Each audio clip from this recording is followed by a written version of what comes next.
telah bersabda Nabi sallallahu alaihi wasallam, min ibadillahi la unasan ma hum bil anbiya wala syuhada. Dari hamba-hamba Allah ada orang-orang yang mereka bukan termasuk golongan para nabi. Dari hamba Allah ada sekelompok orang, mereka bukan nabi. Wala syuhada, dan dia bukan para syuhada. Siapa syuhada itu? Ikhwan biasa tiga, ya, namanya syuhada ya. Yang dimaksud dengan syuhada adalah orang-orang yang syahid berjuang di jalan Allah. Ya bitumul anbiya wala syuhada yaumal qiyamah bimakanihim minallah. Tetapi walaupun dia bukan nabi, bukan orang yang mati syahid, kedudukan mereka di hari kiamat di sisi Allah seperti mulianya para nabi, mulianya para syuhada. Kalau para nabi mendapatkan kedudukan yang mulia, wajar. Kenapa? Karena perjuangannya yang sangat luar biasa. Nabi Ibrahim sampai harus dibakar hidup-hidup. Ya. Wajarlah kalau di sisi Allah nanti mendapatkan penghargaan dalam bentuk kemuliaan. Kalau Rasulullah mendapatkan kemuliaan di sisi Allah, tempatnya sangat terhormat, sangat wajar. Bagaimana penghambaan diri Rasulullah kepada Allah, bagaimana perjuangannya dalam menegakkan Islam. Bahkan istrinya pun yang namanya Khadijah, hartanya pun habis dipakai untuk mendukung perjuangan Rasulullah dan yang lainnya. Demikian pula para syuhada. Dia berjuang bagaimana maju ke medan perang sampai mereka terbunuh di medan perang. Mereka mengorbankan bukan hanya hartanya untuk pergi ke medan perang, tetapi juga dengan jiwanya. Pergi dengan semangat, pulang tinggal nama. Tapi itu dilakukan dengan ikhlas. Wajar kalau mendapatkan kemuliaan. Tapi kata Rasulullah, ada orang-orang yang bukan nabi, bukan syuhada, tetapi nanti di hari kiamat kedudukan mereka seperti para nabi dan seperti para syuhada. Kalau Rasulullah mengatakan itu misalnya di depan kita, nanti ada hamba Allah yang kedudukan mereka seperti nabi dan seperti para syuhada. Mereka mendapatkan kemuliaan. Kira-kira kita mau nanya apa? Nanya siapa? Kan gitu ya? Siapa ya Rasulullah yang bisa seperti itu? Bisa pertanyaannya siapa? Bisa lagi pertanyaannya apa? Bagaimana caranya saya supaya bisa seperti itu? Kedua, bagaimana caranya? Yang ketiga, bisa bertanya, bagaimana ciri-ciri orang yang bisa mendapatkan kedudukan yang mulia seperti itu? Nah, maka Rasulullah, kata para sahabat pada saat itu begitu penasaran, maka bertanya kepada Rasulullah. Qalu ya Rasulullah, tukhbirna manhum. Wahai Rasulullah, tukhbirna, khabarkan kepada kami, ceritakan kepada saya, beritahu saya siapa mereka, bagaimana ciri-ciri mereka. Maka Rasulullah mengatakan, siapa sih orang itu? Hum qaumun ahabbu bi ruhillahi ala ghairi arhamin bainahum. Yaitu orang yang berkasih sayang, yang menjalin persaudaraan, padahal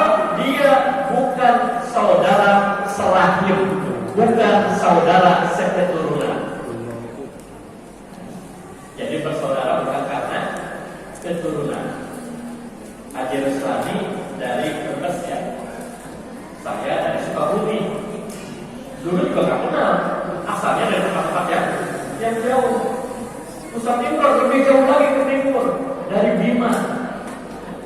Haji Basiri ke Pulau Jawa dari Madura. Sekarang dipertemukan Allah jadi satu dari orang yang latar belakangnya sama sekali tidak kita kenal, tidak kita tahu. Ya. Sekarang kalau yang satu sakit kita merasa kehilangan, kemana ya bapak ini kok nggak ada kok sakit? Kita jenguk. Ya. Terjalin satu persaudaraan, walaupun bukan karena keturunan. Satu. Kemudian yang kedua, mereka bersaudara itu wala aqwalin atau ya ta'aqawna qawallahi inna wujuhahum la nurun wa innahum ala nurin la yaquluna illa qawqana wala yaquluna illa alina. Orang yang saling bersaudara bukan karena harta yang dengan itu mereka saling meminjam, ya. Bukan karena keturunan dan bukan karena harta. Orang yang berkasih sayang seperti itu di dunia, maka di hari kiamat Allah akan bangkitkan dengan mendapatkan kedudukan yang mulia seperti mulianya para nabi dan para syuhada. Tinggal kita bagaimana menjalaninya di dalam kehidupan kita dalam al-jamaah ini, ya. Sehingga kita benar-benar, ya, dalam al-jamaah ini ditarik infaknya pun nikmat, ya. Para ikhwan kalau akhir ke rumah senang apa senang? Senang.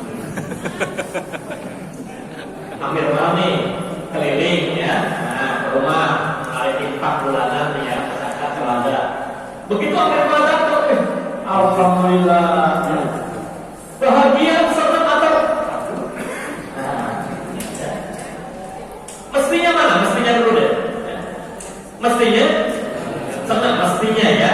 Mudah-mudahan kenyataannya begitu. Kenapa? Karena ketika mal kita diambil, bukan itu kepentingan ambil mal. Itu kan untuk kepentingan jamaah, bukan. Yang utama, kalau harta kita diambil, itu kepentingan kita. Penjara yang namanya Roberto, ya, yang seorang anak muslim kemudian menjadi Kristen, tapi kemudian dalam kehidupannya menemukan muslim lagi, mungkin suatu saat bisa disampaikan. Ya. Tapi itu salah satu korban dari inkuisisi, penghancuran, pembunuhan besar-besaran terhadap orang muslim di Eropa.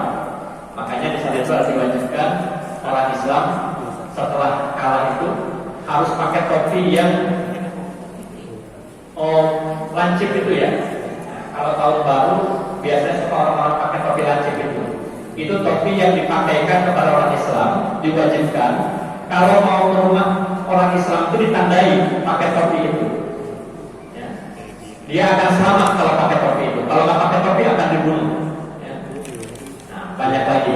Ya, jadi yang menyebabkan kehancuran Islam walaupun sudah 800 tahun, ya, itu karena lemahnya rasa persaudaraan.